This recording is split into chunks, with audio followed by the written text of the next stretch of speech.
In this video, we're going to finish talking about Chapter 8 in Principles of Accounting. So here we're going to start looking at payroll liabilities in this current liability chapter. So this is where we really are going to see taxes more than anywhere else in this financial accounting course. So anywhere from salaries and wages to employee benefits, payroll taxes, all of those things are going to fall under payroll liabilities. So you're probably going to see one of the longest journal entries that you've seen up until this point in this video here as we talk about the different liabilities that payroll can create. So here's why, okay? You've got your gross pay. Gross pay is that amount that the employer says, this is your salary amount. Salary meaning it is an annual amount that's set, or wages, which is your hourly rate. So this is how much money you would have, but it's going to be split out amongst several different things before you actually get your take home or net pay. Remember, the word net always means when other things were taken out of it, just like net income is after you take out all of those operating expenses. So for your gross pay, that's before anything was taken out.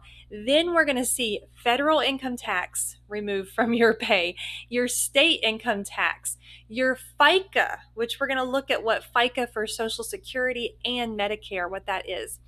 Then we have retirement contributions, which hopefully you do choose to contribute to your future retirement. We have health insurance premiums and any other voluntary deduction, and we're going to look at some of those as well. So after all of that is taken out, then you get your paycheck amount, which can be quite depressing, to be honest with you. You're like, wow, look at how much I get paid.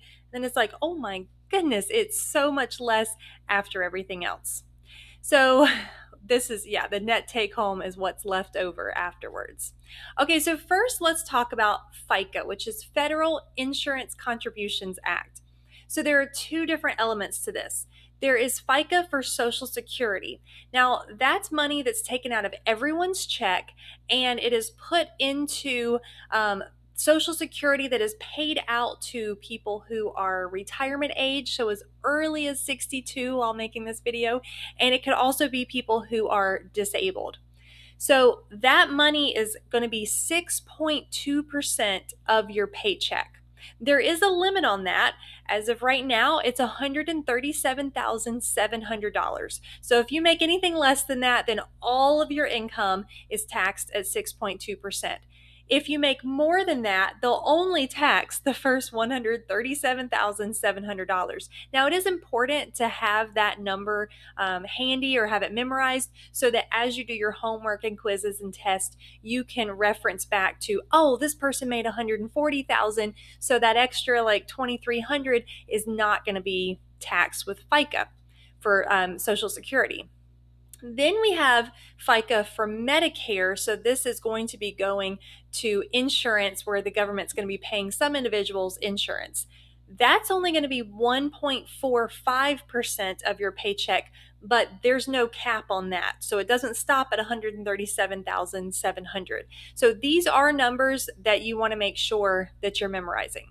Now, also note that you're like, oh, this stinks. This is coming out of my paycheck. But your employer is also paying that same amount. So you see your paycheck or you see the gross pay and you think that's all the employer's doing. No, they are also paying 6.2% of your paycheck and 1.45% of your paycheck to these two different categories of FICA. So they're paying even more on top of that, plus a lot of other things that we'll look at. So then we have employee income tax. So this is amounts that are going to be withheld from your check, and it's going to be based on filling out your forms when you're first hired and what you told them about dependents and income and such.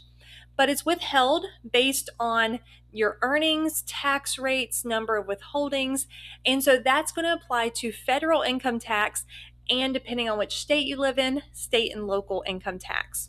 So employers have to pay those taxes that are withheld from your paycheck to the government. Okay, so they are going to be just like we saw in the last chapter with sales tax, where the corporation that's collecting the sales tax, they're not getting any of it. They just have to take it from the customer, give it to the government. Same thing here. They are just going to hold it on behalf of you as the employee, and then they are going to give that to the third party, which in this case is the government.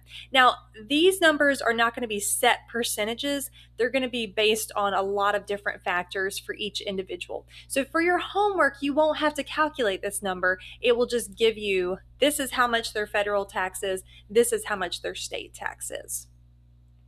Then you have those employee voluntary deductions.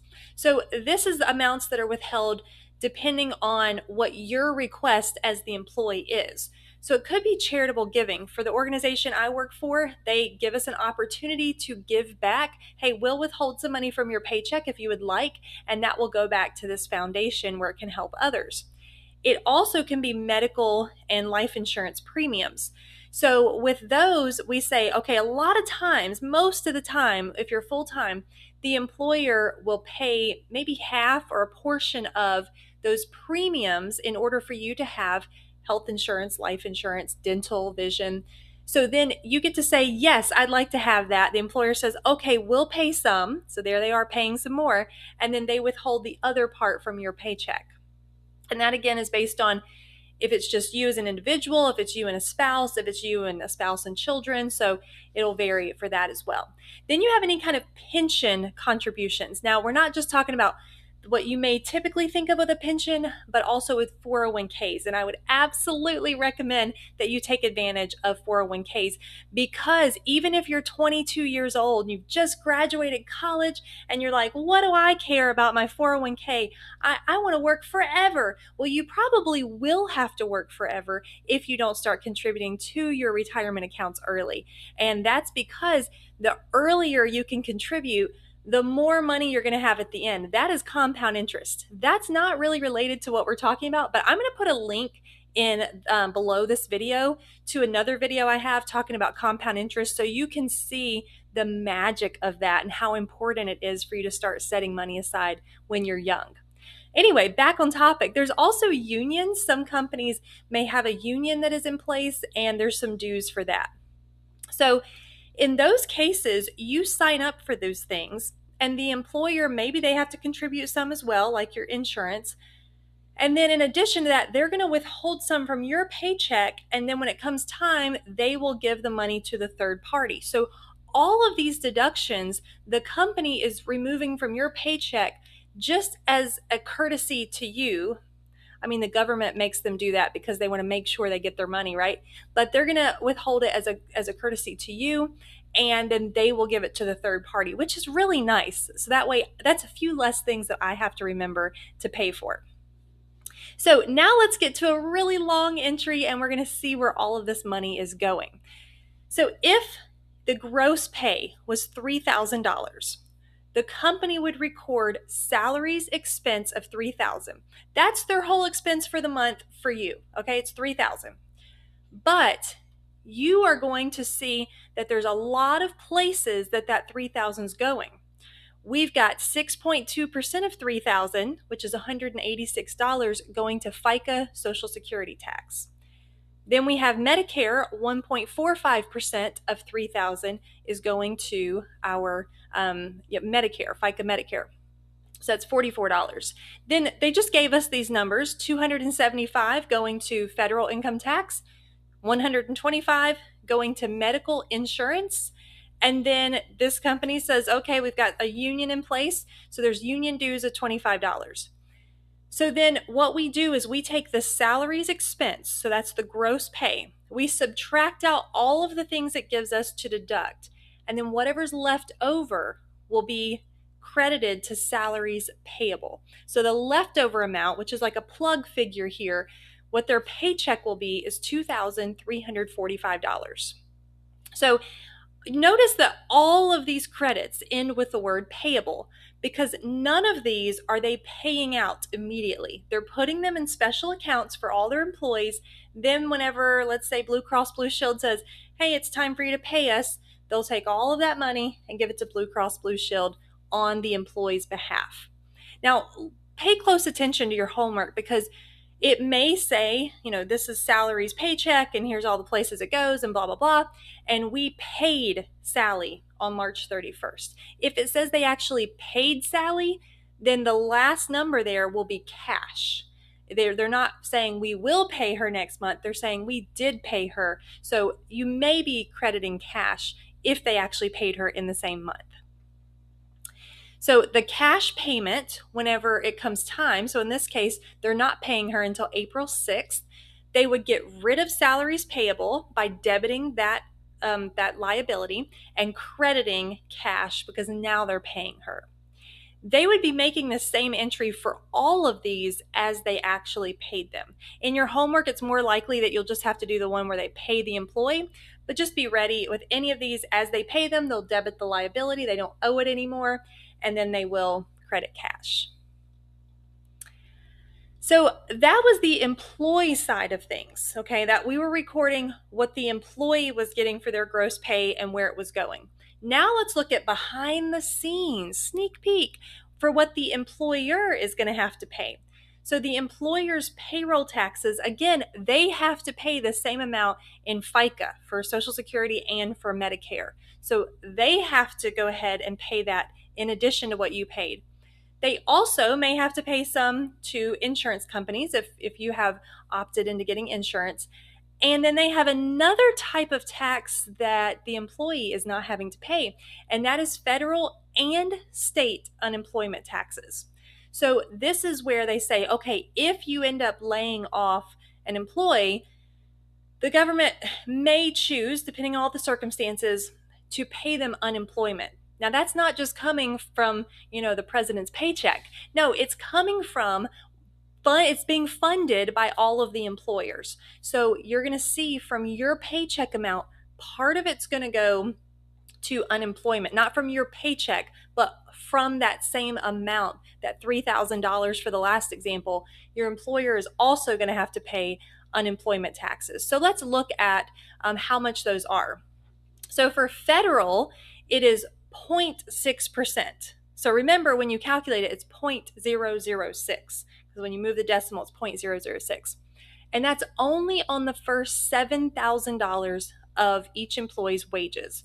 So when you calculate this, if the employee's making $10,000, remember that 0.006 is only on the first $7,000. Then we have state unemployment tax. That one's a good bit higher, but it's also only on the first $7,000. That's 5.4%. Now, if the company is in good standing where they haven't laid any employees off, then they may actually get a discount on how much it is, but we're going to calculate it as the 5.4% on the first $7,000. So that's really important to remember the $7,000 as you do your homework as well. So let's look at our entry for the employer. So we are going to know that we debit payroll taxes expense, but we don't know how much yet, okay? Even though it's filled in and but we have to do all the credits and calculate those and then come back and fill in the debit. So this is based on the $3,000, okay? $3,000 that we just saw. Same amount, 6.2% is $186. 1.45% times 3,000 is $44. Then the employer also has to pay the state unemployment tax, which is going to be the 5.4% times the $3,000 gross pay, and then also the federal unemployment tax, which is $3,000 times 0.6%. So another $18 they're paying. And this is just for each individual employee. This is actually going to be magnified by maybe 10, 20, hundreds, thousands of employees. So then we add up all the credits, and you may also see some insurance here if they pay that as well, but here we just have the taxes. We add up all the credits, and then, that would be a separate entry, I should say, because this is just the payroll taxes. And then we debit the total for how much is going to taxes. So this is behind the scenes that we don't even see as employees, that the employer's having to pay on top of that $3,000 we got for March. They also had to pay $410 in taxes. Now let's look a little bit about estimated liabilities, okay? Just a little bit about this, and then we'll end this chapter. So we know that sometimes there's going to be a liability.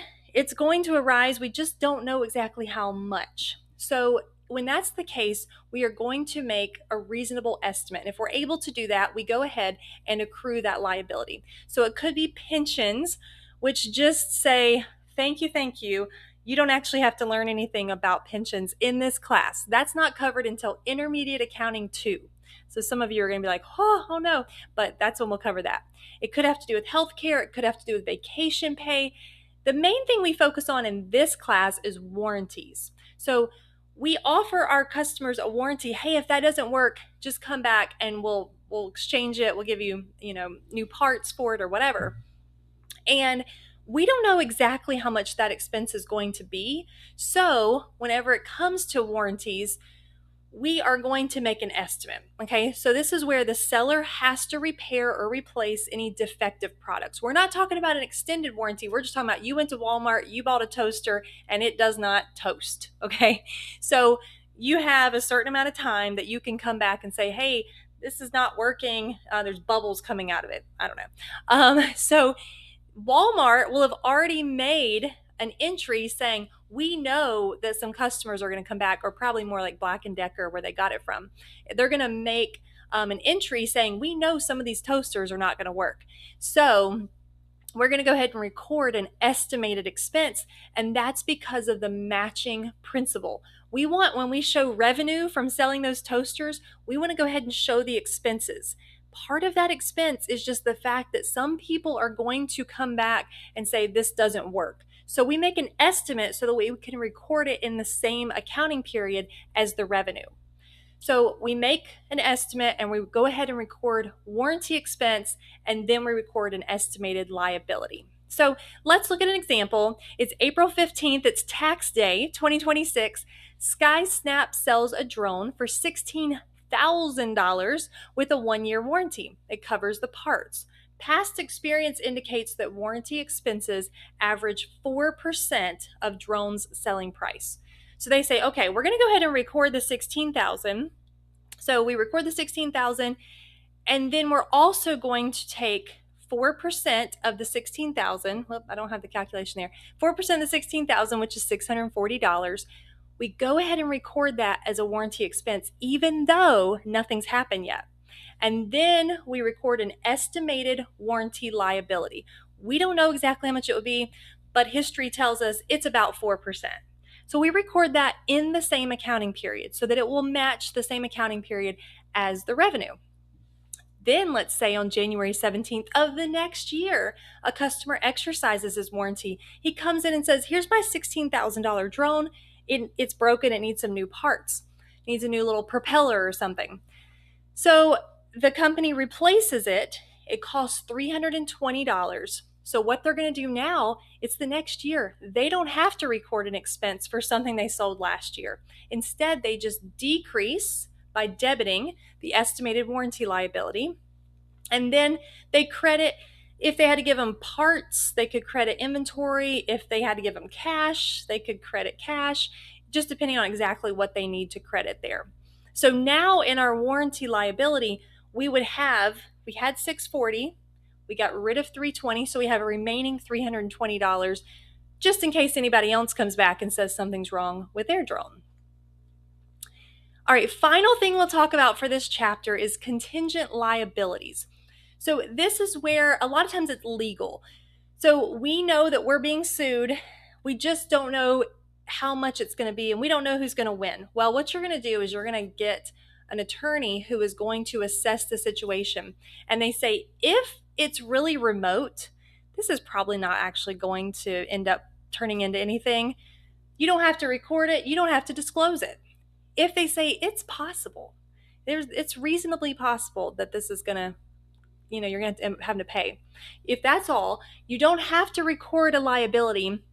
You just disclose it in the notes to the financial statements. If they say, ooh, these people really have a case against you and it's probable that you're going to lose, and you have a reasonable estimate as to how much it's going to be, you go ahead and record that liability saying, okay, we're being sued and this is how much we're estimating. We want to do that in the same accounting period so that even if it's not resolved till next year, we've recorded it in the year that it took place. Now, if it's probable, but we really don't have any estimate, we at least need to disclose it so that the readers of the financial statements can say, oh, what's this here? They're being sued for this and this, and it could range from this amount to that amount that they would end up having to pay. So that way, if anybody's digging deep into the financial statements, they can go to the disclosure notes and see anything that's not reflected in the main financial statements. All right, and that's it. That's chapter 8. Great job at current liabilities. Stick with me for these last few chapters.